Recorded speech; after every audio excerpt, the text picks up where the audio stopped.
ومالي سلاسة صدحي طبنكي بشي لباد سيدة عادة وحويا شراركي عادي قاما حوق سوريسيكي عادي قاها سيادوكتي نبارلبان كده وهيدي شرعي ديجينتي دالكا marka waa caadi inay u yeelato hay'adaha dawliga ah oo ay maxay waliba guddiga joogtadii intuu fasax yahay baarlamaanku ayay u yeedhaan hay'adaha si ay madhow soo dhexdhigaan baarlamaanka maxay baarlamaan weynuhu markuu furmo shirkiisu ay fasaxa ka soo noqdaan laba arrimood baan iska wareysanaynay waxaan iska wareysanaynay uun maxay shaqadii aan soo qabanay ee qaranka oo dhan soo qabtay idinkuna kamid ahaydeen sida ay noogu dhacday wanaagsanayd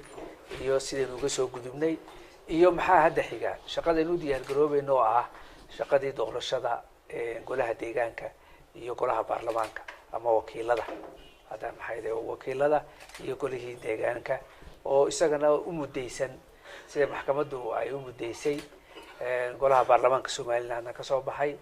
27ka bisha 3aad 2019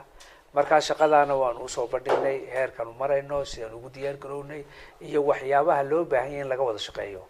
oo haday tahay xisbiyadii qaranka haday tahay baarlamaankii haday tahay komishankii iyo haday tahay xukuumadda cusub wixii laga wada shaqeyn lahaa iyo sidii markii horeba aynu isla jaan qaadnay inuu wada shaqeynaynay sidii inaynu wada shaqeyno oo ku gaadhnana inaynu doorashadan oo run ahaantii ahna doorasho isku sidkan oo maxay inuu markii ugu horeysana ay tahay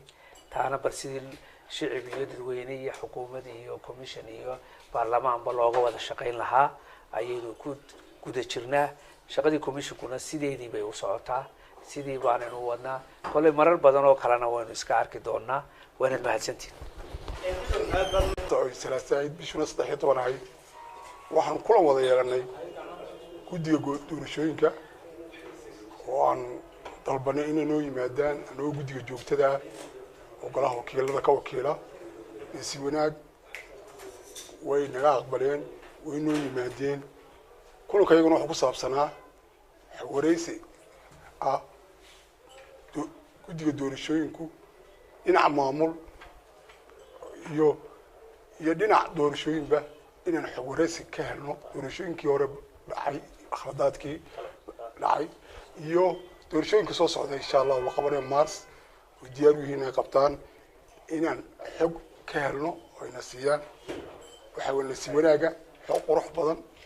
oo ayaan keenay oo aan waan isfahamnay oo iskala fakaranay wixii aan isla meel dhignayna in dhinac walba dhinaciisa goluhuna dhinaceeda ay ka soo shaqeeyaan oo kala dadaalaan guddiga doorashooyinkana sidii hawshoodu ay awal u socotay u qaban lahayd doorashooda inay